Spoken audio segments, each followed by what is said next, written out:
شروع اللہ کے نام سے جو بڑا مہربان اور نہایت رحم فرمانے والا ہے۔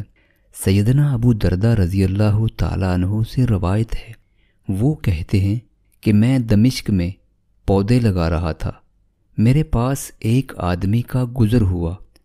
اس نے مجھ سے کہا، اے ابو درداء، آپ صحابی ہو کر یہ کام کرتے ہیں؟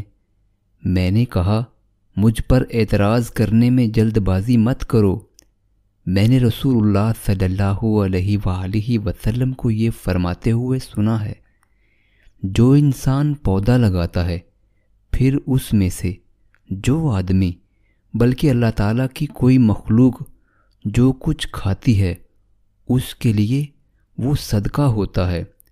رسول اللہ صلی اللہ علیہ وآلہ وسلم نے فرمایا، مومن کی مثال کھیت کے نرم پودے کی سی ہے کہ جدھر ہوا چلتی ہے تو اس کے پتے ادھر جھک جاتے ہیں، اور جب ہوا رک جاتی ہے تو پتے بھی برابر ہو جاتے ہیں۔